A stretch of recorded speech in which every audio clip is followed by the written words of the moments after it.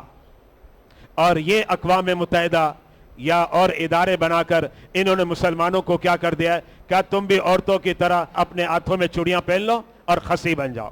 یہ تصور ہمیں دیا جا رہا ہے. تو جو چھیڑتا نہیں، جو بولتا نہیں، جو قانون کی بات نہیں کرتا، اسے یہ کچھ بھی نہیں کہتے. لیکن جب نظریات کی ہم بات کرنے لگتے ہیں تو پھر یہ انہیں چبھتے ہیں، کہتے ہیں نہیں یہ نہیں چاہیے. تو بہرحال یہ جو سورہ مبارکہ ہے سورہ توبہ، اس کے اندر کئی پیغامات ہیں، لیکن ایک پیغام جو بڑے وسیع انداز میں ہے، اور وہ پیغام ہے پیغام جہاد. اچھا، اب یہ جو سورہ مبارکہ ہے قرآن کے اندر صورتیں تو 114 ہیں، اور جو بھی صورت آپ پڑھیں اس کا آغاز ہوتا ہے تسمیہ سے. یعنی آپ پڑھتے ہیں بسم اللہ الرحمن الرحیم، آپ اس سے آغاز کرتے ہیں. 114 صورتوں میں سے 113 کا یہی اسلوب ہے. لیکن جب سورہ توبہ اسٹارٹ ہوتی ہے اس کے آغاز میں تسمیہ نہیں ہے. یعنی آپ بسم اللہ نہیں پڑھیں گے، بغیر بسم اللہ کے اس سورت کا آغاز کریں گے. آپ نے سورہ فاتحہ پڑھنی ہے، سورہ اعراف پڑھنی ہے، سورہ نبا پڑھنی ہے، سورہ یاسین پڑھنی ہے، سورہ رحمان پڑھنی ہے. آپ اسٹارٹ یہی کریں گے بسم اللہ الرحمن الرحیم، الرحمن علم القرآن. اب دیکھیں یہ آغاز کرتے ہیں. لیکن یہ ایک انوکھی صورت ہے، علیحدہ صورت ہے کہ جس کے آغاز میں تسمیہ نہیں ہے، یعنی بسم اللہ نہیں ہے. اس کی بنیادی وجہ کیا ہے یہ میں پیش کرنا چاہ رہا ہوں. اس کی بنیادی وجہ یہ ہے کہ حضرت جبریل جب بارگاہ رسالت میں آتے اور جب وہ چند آیتیں لے کر آتے تو بسم اللہ نہیں پڑھتے.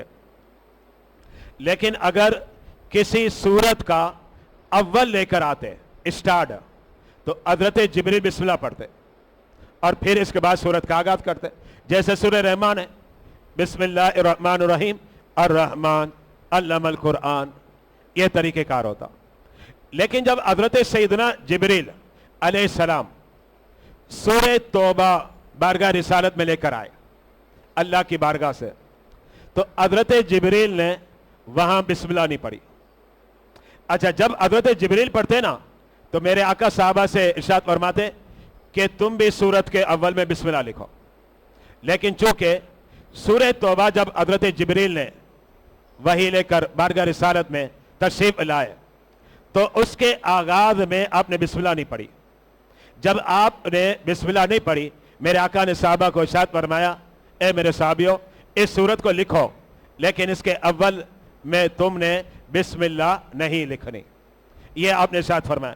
اس بات کو تفسیر قرطبی دیکھیں، حوالہ اسکرین پر میں نے وہ عربی عبارت آپ کے سامنے پیش کرنی ہے، یہ لکھی ہوئی ہے وَالصَّحِيحُ أَنَّ الْبَسْمَلَةَ لَمْ تُكْتَبْ، کہ جو سورتوں کے شروع میں بسم اللہ لکھی جاتی ہے اور سورہ توبہ کے آغاز میں بسم اللہ نہیں لکھی جاتی. کیوں؟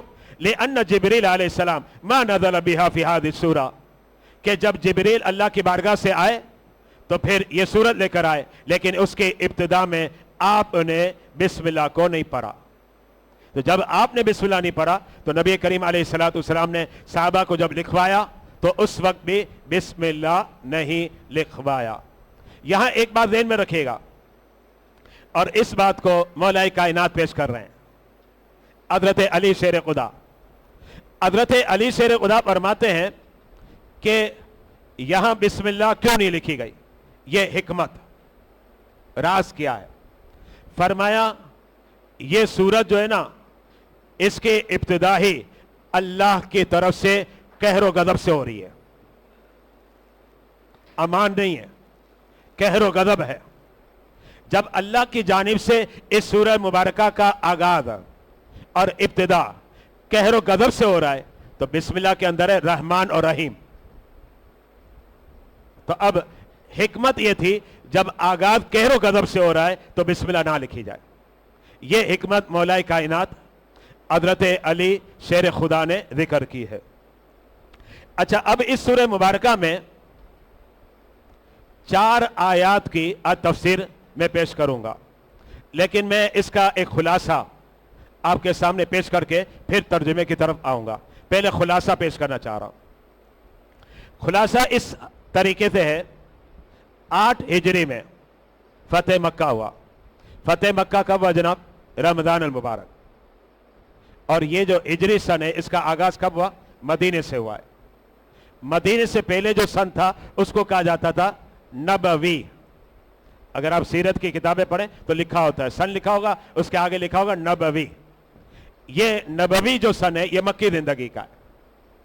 جب میرے آقا علیہ الصلوۃ والسلام مدینہ طیبہ تشریف لائے، اب نبوی سن ختم ہوا، اب اسٹارٹ ہو گیا ہجری سن. اور آج بھی یہ چل رہا ہے 1446 اور قیامت تک یہ چلتا رہے گا. یہ سن ہجری کہلاتا ہے.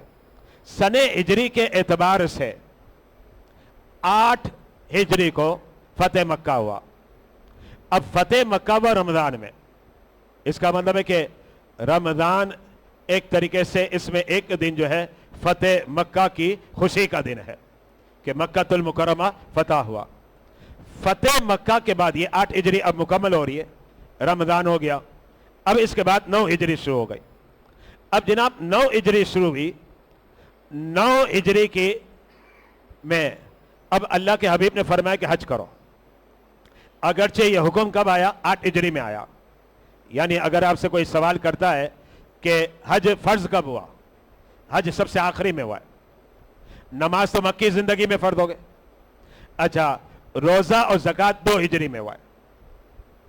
اور حج جو فرض ہوا یہ 8 ہجری میں ہوا ہے. 8 ہجری میں حج فرض ہوا. 8 ہجری میں حج فرض ہو جانے کے بعد نبی نے صرف ایک حج کیا اور وہ حج ہے 10 ہجری والا. اس حج کو کہا جاتا ہے حجۃ الوداع. لیکن 8 ہجری کے بعد 9 ہجری میں اللہ کے حبیب نے صحابہ کو ارشاد فرمایا کہ حج فرض ہو گیا، تم لوگ جاؤ حج کے لیے. میرے آقا علیہ الصلوۃ والسلام بنفس نفیس اب شریک نہیں ہوئے. صحابہ کرام کو فرمایا کہ جاؤ. اس کا مطلب یہ ہوا حج فرض ہو جانے کے بعد سب سے پہلا حج 9 ہجری کو ہوا ہے. 9 ہجری میں صحابہ کرام حج کے لیے تشریف لے جا رہے ہیں. انہیں نکلنا کب تھا؟ ذوالقعدہ کے مہینے میں.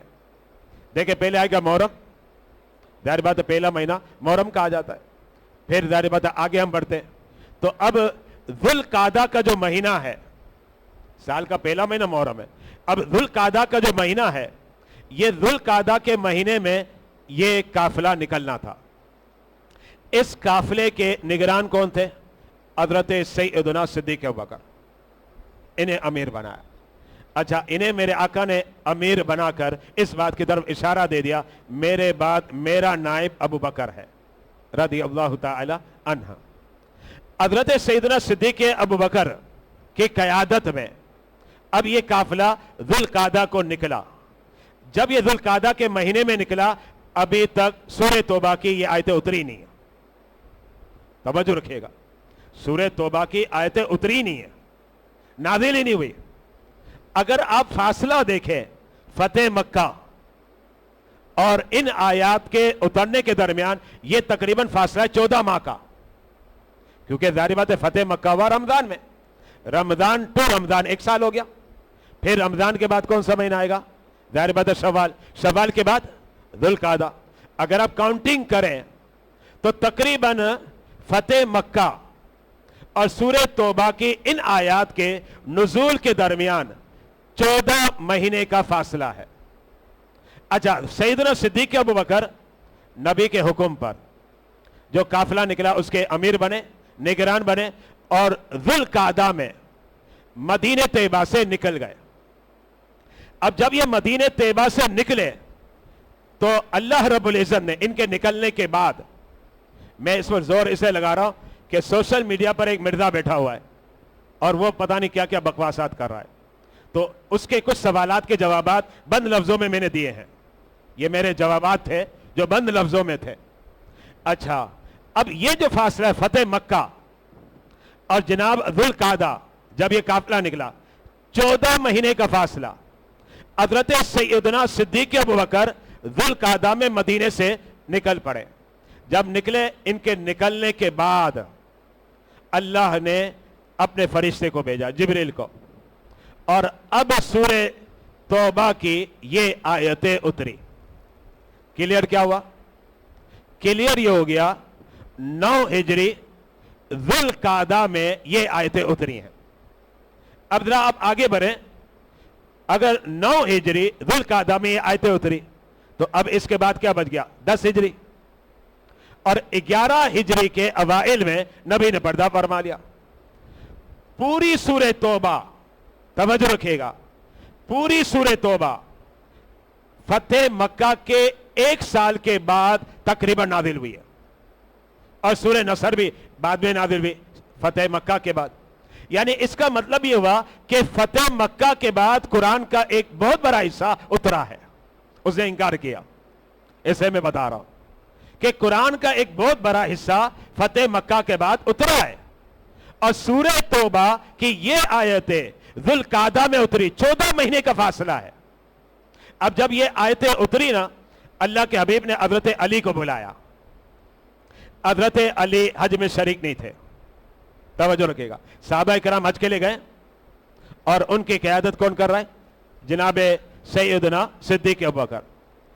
حضرت علی سور خدا اس قافلے میں نہیں ہے. نبی نے حضرت علی کو بلایا, فرمایا رب نے یہ آیتیں اتاری ہیں جن میں یہ 4 آیتیں بھی ہیں سورہ توبہ کی. اب رب نے یہ آیتیں اتاری ہے, اے علی آپ جائیے اور وہاں جا کر اعلان کر دیں. یہ نبی نے بھیجا. مولا کائنات حضرت علی شیر خدا, حضرت صدیق ابوبکر نکل چکے ہیں اور مولا کائنات اب پیچھے نکل رہے ہیں. اور یہ جو آیتیں اتری یہ ذوالقعدہ 9 ہجری میں اتری ہیں, اور فتح مکہ اور ان آیات کے درمیان 14 ماہ کا تقریباً فاصلہ. اچھا اب حضرت علی نکلے مدینہ طیبہ سے یہ آیتیں لے کر. یہ آیتیں اتری 24 سے 25 آیاتیں حضرت علی نے وہاں تلاوت کی ہیں. یعنی یہ آیتیں اتری اور حضرت علی لے کر آئے. اب حضرت علی شیر خدا جب پہنچے مکے تو سیدنا صدیق ابوبکر سے ملاقات ہوئی. حضرت سیدنا صدیق ابوبکر نے پوچھا کہ آپ تو نہیں تھے ساتھ, آپ پیچھے سے تشریف لائے, کیا وجہ ہوئی؟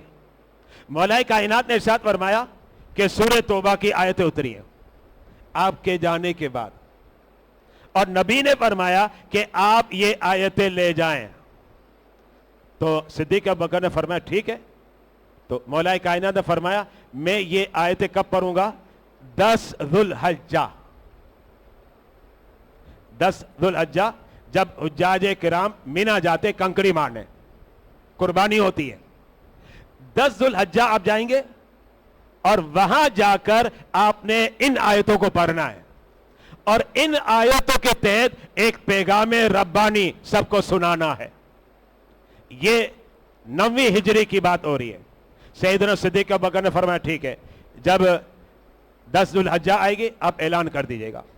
اس دوران مولا کائنات حضرت صدیق ابوبکر کے پیچھے نمازیں پڑھتے رہے. اس کا مطلب امام کون؟ صدیق ابوبکر. اور مولا کائنات نے کیا کیا؟ اعلان کیا. اب وہ اعلان کیا تھا؟ سورہ توبہ کی آیات کا, وہ میں بتا رہا ہوں, ابھی خلاصہ پیش کروں گا. اب یہاں میں بات بتانا چاہ رہا ہوں, ایک امام ہوتا ہے, ایک مؤذن ہوتا ہے. مؤذن کا کام کیا ہوتا ہے؟ اعلان کرنا. کیا اعلان کرتا ہے؟ حی علی الصلاۃ, حی علی الفلاح. آ جاؤ بھائی, گھر سے آ جاؤ, دکان سے آ جاؤ, محلے سے آ جاؤ, گوداموں سے آ جاؤ. یہ مؤذن کا کام ہے. اور امام کا کام کیا ہوتا ہے؟ مصلی پر نماز پڑھانا. اس کا مطلب یہ کہ اعلان کی ڈیوٹی کس کی لگی؟ مولا کائنات کی, اعلان کرنے کی. لیکن امامت کے مصلی پر کون کھڑا ہوگا؟ جو نبی کا نائب ہے, اور نائب بلا فصل ہے, اور وہ سیدنا صدیق ابوبکر ہے. سیدنا صدیق ابوبکر مصلی پہ کھڑے ہو کر امامت فرماتے ہیں. اچھا اب سنیے کیا ہوا. 10 ذوالحجہ آ گئی. یعنی سمجھے کہ حج کمپلیٹ ہو گیا نا, 9 ذو الحجہ یوم عرفہ ہو گیا. اچھا پھر 10 ذو الحجہ جو ہوتا ہے اس کے اندر آپ شیطان کو کنکری مارتے ہیں اور طواف زیارت کرتے ہیں اور حج آپ کا کمپلیٹ ہوتا ہے. تو 10 ذو الحجہ کو مینا کے اندر اب سارے لوگوں کو جمع کیا گیا. اچھا اس میں فقط مسلمان نہیں تھے, مشرک بھی تھے, کیونکہ اس وقت تک مشرکین عرب جو ہے نا یہ کر رہے تھے کعبے کا طواف. ابھی تک کعبے کا طواف یہ لوگ کر رہے ہیں. فتح مکہ 8 ہجری کو ہوا, میں بات 9 ہجری کی کر رہا ہوں. اب یہ لوگ کعبے کا طواف کر رہے ہیں اور طواف بھی ان میں کیسا کرتے برہنہ. اچھا اب یہ بھی طواف کر رہے ہیں, مسلمان بھی طواف کر رہے ہیں, سب مل جل کر رہے ہیں. مولا کائنات نے اعلان کر دیا, اب سنیے گا. حضرت علی نے فرمایا رب نے جو آیت اتاری اب اس کا نچوڑ اور اس کا خلاصہ. مولا کائنات نے فرمایا ہمارے رب کا آرڈر آ گیا ہے. رب کا آرڈر آیا, آرڈر آئے بارگاہ رسالت میں اور نبی نے مجھے بھیجا ہے. اور وہ آرڈر یہ ہے کہ آج کے بعد کوئی بھی برہنہ کعبے کا طواف نہیں کرے گا. پابندی لگا دی. یعنی 9 ہجری سے قبل ایک طویل عرصہ جس کو کہ صدیاں کعبے شریف کا طواف برہنہ ہو رہا تھا, اور وہ طواف کون کرتے تھے؟ مشرکین عرب کرتے تھے. لیکن آج اعلان ہو گیا 10 ذو الحجہ کو یہ اعلان ہوا کہ جناب اب کوئی بھی کعبہ شریف کا برہنہ طواف نہیں کرے گا. یہ پہلا. اب آئیں دوسرا پیغام یہ آ گیا کہ جناب برہنہ تو کوئی کعبے کا طواف نہیں کرے گا, لیکن اب پابندی لگ گئی کوئی مشرک بھی کعبے کا طواف نہیں کرے گا. منع کر دیا. اب مشرک بھی کعبے شریف کا طواف نہیں. یہ پابندی لگی 9 ہجری میں, یاد رکھیے گا. ذو الحجہ کی 10 تاریخ کو پابندی لگی ہے. اس سے پہلے سب کچھ ہو رہا تھا, اب یہ پابندی لگ گئی. اچھا پھر اس کے بعد تیسری چیز کیا ہے؟ حضرت علی نے فرمایا جنت میں سے مسلمان جائے گا, نبی کا ماننے والا, اس کے علاوہ نہیں. یہ ہو گئی 3 باتیں. اب آپ آ جائیں چوتھی چیز, جو چوتھا اعلان ہے. یہ اعلان تھا بڑا جبرا, سخت, غضبناک. یہ اعلان ہو گیا. اب بہت سن لی. جن مشرکین عرب نے مسلمانوں سے معاہدہ کیا تھا اور انہوں نے اس معاہدے کو توڑ دیا, توجہ رکھیے گا, معاہدہ کیا تھا اور معاہدے کو توڑا ہے, رب نے ارشاد فرما دیا تمہیں 4 مہینے کی مہلت ہے. یا تو 4 مہینے میں اسلام قبول کر لو یا پھر لڑنے کو تیار ہو جاؤ. رب نے آرڈر دے دیا اپنے نبی کو کہ اب اس کا سر تن سے جدا کر دیا جائے, مار دیا. یہ 4 مہینے کی مہلت دی گئی ہے. اچھا اب یہ 4 مہینے کی جو مہلت دی میں اس کی بھی تھوڑی وضاحت کر دوں. ایسا تھا کہ اس سے قبل میرے نبی نے مشرکین عرب سے معاہدے کیے. اب جو مشرکین عرب سے معاہدے کیے تو ان معاہدے میں یہ تھا کہ بھائی نہ ہم نے آپ پر ہتھیار اٹھانا ہے نہ آپ نے اٹھانا ہے. لیکن چونکہ انہوں نے اس معاہدے کو توڑا, جب اس معاہدے کو توڑا تو رب کی طرف سب اعلان ہو گیا. ان کے لیے اعلان ہوا جنہوں نے توڑا. یہ بات ذہن میں رکھے گا, اعلان ان کے لیے ہوا جنہوں نے اس معاہدے کو توڑ دیا. اور یہ اعلان ہوا کہ اب تمہیں 4 مہینے کی مہلت دی جا رہی ہے. اب رب نے ایکشن لیا ہے, آرڈر آ گیا ہے کہ اب 4 مہینے کے اندر اگر کلمہ پڑھ لیا تو ٹھیک ہے, لیکن اگر کلمہ نہیں پڑھا تو پھر تمہاری سر کو تن سے ہم جدا کر دیں گے, تمہیں قتل کریں گے, تم سے لڑیں گے. یہ اعلان ہو رہا ہے. لیکن یہ بھی فرمایا کہ جنہوں نے معاہدہ توڑا ان کے لیے ہے اور جنہوں نے معاہدہ نہیں توڑا ان کے لیے نہیں ہے. لیکن اکثر نے معاہدہ توڑا, بعض ہی بچے تھے جنہوں نے معاہدہ نہیں توڑا تھا. اب جب یہ اعلان ہوا تو اس کے بعد کیا ہوا پتہ ہے؟ وہ مشرکین عرب اور تیش میں آ گئے اور غصے میں آ گئے. وہ کہنے لگے جو کرنا ہے کرو, ہم بھی لڑیں گے, ہم بھی جانے دیں گے, ہم بھی مقابلہ کریں گے. حضرت علی نے فرمایا بس مجھے یہی آرڈر ہے, 4 مہینے کی مہلت دے کے جا رہا ہوں. اس میں اگر تم کلمہ پڑھ لیتے ہو تو ٹھیک ہے, اگر کلمہ نہیں پڑھتے تو پھر تمہیں بتلایا جائے گا کہ ہم کون ہیں, یہ ہم بتائیں گے. یہ آرڈر آ گیا رب نے. یعنی رب نے ایک طریقے سے یہ بتلا دیا کہ بہت ہو گیا, بہت صبر ہو گیا, بہت برداشت ہو گیا, اب ان سے لڑو, اب ان سے مقابلہ کرو. اور پھر رب کی جانب سے آرڈر آ چکا ہے کہ اب ان سے لڑنا بھی ہے اور ان سے مقابلہ بھی کرنا ہے. یہ مختصر میں نے آپ کے سامنے خلاصہ پیش کیا. اب آیتوں کی طرف آ جائے. سورہ توبہ کی ابتدائی 4 آیت اسکرین کی طرف اب ملاحظہ کریں تاکہ میں لفظوں کو واضح کروں. دیکھیں میں نے بھی بسم اللہ نہیں لکھی. ظاہر بات ہے جب جبریل نے نہیں پڑھی, نبی نے نہیں پڑھی اور نبی نے صحابہ کو لکھوایا نہیں, تو پھر ہمارا کام بھی کیا ہے کہ ہم بھی نہیں لکھیں گے. ورنہ کوئی بھی صورت کا آغاز ہوتا ہے تو میں اس کے شروع میں خود بھی بسم اللہ یہاں لکھ کر اسکرین پر آپ کے سامنے پیش کرتا ہوں.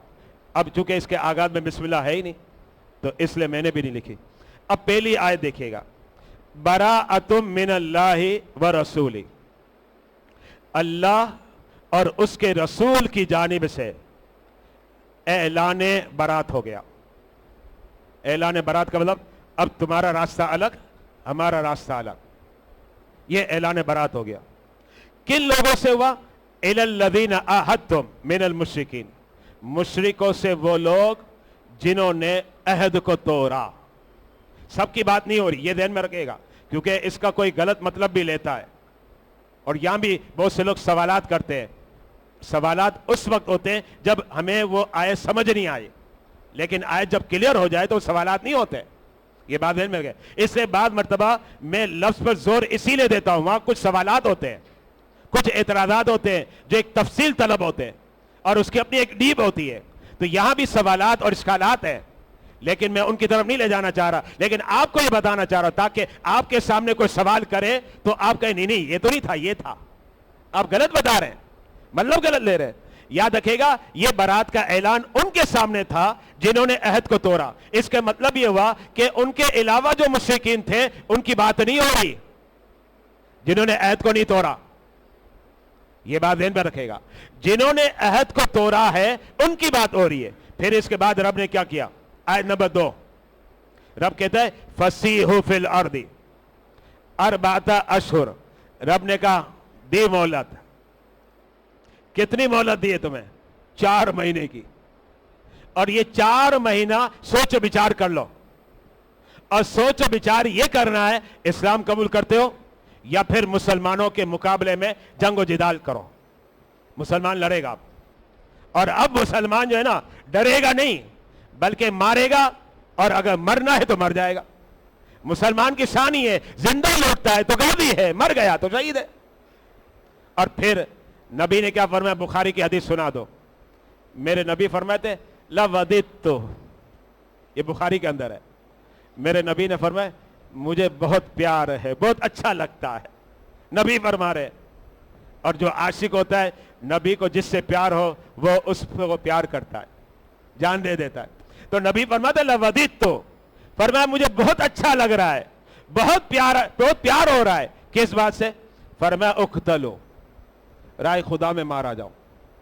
یہ نبی فرماتے. پھر نبی کیا فرماتے؟ ثم احیا, پھر اللہ مجھے زندہ کر دے. ثم اقتلوا, پھر مارا جاؤں. ثم احیا, پھر اللہ زندہ کر دے. ثم اقتلوا, پھر مارا جاؤں. تو رائے خدا میں مرنا, کٹنا, اس سے تو میرے نبی کو پیار ہے اور نبی کی امت کو بھی پیار ہے. الحمدللہ, تبھی تو جان دے رہے جاں باز لوگ اور قربانیاں دے رہے. کہتے بچ جائیں گے تو غازی ہوں گے, مر جائیں گے تو شہید ہی ہوں گے نا. اور شہید کہاں جائے گا؟ جنت میں جائے گا. شہید تو مرتے ہی جنت میں چلا جاتا. تو پھر رب نے کیا فرمایا؟ سن لو, فسیحوا فی الارض اربعۃ اشہر. اے مشرکین جنہوں نے عہد کو توڑا ہے ان سے کہا جا رہا ہے 4 مہینے کی ہم مہلت دے رہے ہیں. 4 مہینے جاؤ, گھومو پھرو, جو کرنا ہے کرو, یہاں جاؤ وہاں جاؤ. لیکن پھر سن لو, پھر وہی ہوگا کہ مسلمان تم سے لڑیں گے. اب رب کہتے ہیں وَاعْلَمُوا, اور جان لو تم انکم غیر معجز اللہ, تم اللہ کو عاجز نہیں کر سکتے. یہ کفار کو کہا جا رہا ہے, غیر مسلم کو کہا جا رہا ہے. اللہ کو عاجز نہیں کر سکتے کہ اللہ جو ہے نا زیر ہو جائے, معاذ اللہ, ایسا کبھی نہیں ہو سکتا. اللہ تو بے نیاز ہے, غالب ہونے والا ہے. تو قرآن کہتا ہے وَاعْلَمُوا أَنَّكُمْ غَيْرُ مُعْجِزِ اللَّهِ, اور یہ کان کھول کر سن لو کہ تم اللہ کو عاجز نہیں کر سکتے. وَأَنَّ اللَّهَ مُخْزِي الْكَافِرِينَ, ہاں اللہ کافروں کو رسوا کرے گا, ذلیل و خوار کرے گا. یہ قرآن کہتا ہے. پھر اس کے بعد اب وہی اعلان آ گیا جو مولا کائنات نے کرنا ہے. آیت نمبر 3 وَأَذَانٌ مِّنَ اللَّهِ وَرَسُولِهِ, اللہ اور اس کے رسول کی جانب سے اعلان. اذان کہتے ہیں اعلان کو, جو مؤذن بھی اذان دیتا ہے نا اس کو بھی یہی کہا جاتا ہے یہ اعلان ہے. بھئی کس بات کا اعلان ہے؟ آؤ نماز کی طرف, حی علی الصلاۃ حی علی الفلاح. وَأَذَانٌ مِّنَ اللَّهِ وَرَسُولِهِ, اللہ اور اس کے رسول کی طرف سے اعلان ہے. اِلَى النَّاسِ, لوگوں کے بیچ. کب ہوگا؟ یوم الحج الاکبر. اس سے مراد یہی ہے مینا, اور جس جگہ پر بڑے شیطان کو مارا جاتا ہے اس کے قریب میں ایریا ہے, اس کو کہتے ہیں عقبہ. وہاں اعلان حضرت علی نے کیا ہے. پھر اس کے بعد ان اللہ بریء من المشرکین, بے شک اللہ بری ہے مشرکوں سے. ورسولہ, اور اس کا رسول بھی بری ہے. فَإِن تُبْتُمْ, اب یہ بات کہ اگر تم نے توبہ کر لی, کیونکہ یہ کہا یا تو اسلام قبول کر لو یا پھر لڑنے کے لیے تیار ہو جانا. سوچ بچار کے لیے 4 مہینے ملے ہوئے, 4 مہینے تک سوچتے رہو. کوئی بولے گا نہیں, کوئی روکے گا نہیں, کوئی ٹوکے گا نہیں, رعایت ملی ہوئی ہے. لیکن 4 مہینے کے اندر فیصلہ کرنا ہے. اور اگر تم توبہ کر لو, اب اس کا ذکر آیا, فَإِن تُبْتُمْ, اگر تم نے توبہ کر لی اور کلمہ پڑھ لیا یعنی مسلمان ہو گئے, فَهُوَ خَيْرٌ لَكُمْ, یہ تمہارے لیے بہتر ہے. یہ رب کہتا ہے یہ تمہارے لیے بہتر ہے. اچھا, وَإِن تَوَلَّيْتُمْ, لیکن اگر تم نے توبہ نہیں کی, منہ پھیر لیا, پیٹ دکھا دی, اب رب کیا کہتا ہے؟ فَاعْلَمُوا, سن لو, أَنَّكُمْ غَيْرُ مُعْجِزِ اللَّهِ, تو پھر یہ بات پھر رب دہراتا ہے کہ تم رب کو عاجز نہیں کر سکتے, رب کو بے بس نہیں کر سکتے. رب ہی غالب ہوگا اور تم مغلوب ہو جاؤ گے. پھر اس کے بعد رب نے فرمایا وَبَشِّرِ الَّذِينَ كَفَرُوا, ہاں خوشخبری سنا دو کنہیں؟ جنہوں نے کفر کیا ہے. کس بات کی خوشخبری؟ بِعَذَابٍ علیم, دردناک عذاب کی, کہ انہیں دردناک عذاب دیا جائے گا. پھر اس کے بعد رب نے ان لوگوں کی بات کی, کیونکہ میں نے آپ کو یہ بتایا تھا ابھی کہ اگر آپ اس کو اس طریقے سے سمجھنا چاہیں تو سمجھ سکتے ہیں کہ مشرکین عرب کے آپ 2 گروہ بنا لیں. پہلے ایک وہ جن سے معاہدہ ہوا اور ایک وہ جن سے معاہدہ نہیں ہوا. اچھا, پھر جن سے معاہدہ ہوا ان کی 2 قسمیں, جنہوں نے معاہدے کو توڑ دیا اور جنہوں نے معاہدے کو نہیں توڑا. تو جنہوں نے معاہدے کو توڑا ان سے کہا جا رہا ہے 4 مہینے. اچھا, پھر اس کے علاوہ وہ لوگ جن سے معاہدہ نہیں ہوا اور وہ پشت پناہی کرتے رہے, ان لوگوں کی جنہوں نے معاہدے کو توڑ دیا ہے ان سے بھی کہا جا رہا ہے. یہ دونوں اس میں شامل ہوں گے. اب وہ کس طریقے سے؟ إِلَّا الَّذِينَ عَاهَدتُّم مِّنَ الْمُشْرِكِينَ, سوائے ان لوگوں کے انہوں نے آپ سے معاہدہ کر لیا. ثُمَّ لَمْ يَنْقُصُوكُمْ شَيْئًا, انہوں نے اپنے معاہدے کو توڑا نہیں. وَلَمْ يُظَاهِرُوا عَلَيْكُمْ أَحَدًا, اور پیٹھ پیچھے مدد بھی نہیں کر رہے تھے ظالموں کی. جنہوں نے معاہدہ توڑا ان کی مدد بھی نہیں کر رہے, انہیں سپورٹ بھی نہیں کر رہے, اسلام کے خلاف بکواسات بھی نہیں کر رہے. اب رب کیا کہتا ہے سنیے گا. رب نے فرما دیا اے مسلمانوں فَأَتِمُّوا إِلَيْهِمْ أَهْدَهُمْ إِلَى مُدَّتِهِمْ, قرآن کہتا ہے جو مدت طے ہو گئی اس وقت تک تم لوگ اپنے معاہدے کو پورا کرو. تو 4 مہینے جن کو مہلت دی جا رہی ہے ان کو دی جا رہی ہے جنہوں نے معاہدے کو توڑ دیا, عہد کو توڑا ہے. لیکن جنہوں نے عہد کو نہیں توڑا ان کے بارے میں رب نے کہا ان کا معاہدہ پورا کرو. پتا چلا یہ جو لڑنے کا جو حکم دیا, مارنے مرنے کا جن کے سامنے حکم دیا گیا, یہ وہ لوگ تھے جن سے معاہدہ ہوا اور معاہدے کو توڑ دیا. پھر اس کے بعد رب کہتا ہے ان اللہ یحب المتقین, بے شک اللہ رب العزت ان لوگوں سے پیار کرتا ہے, محبت کرتا ہے جن کے دلوں میں خدا کا خوف ہے.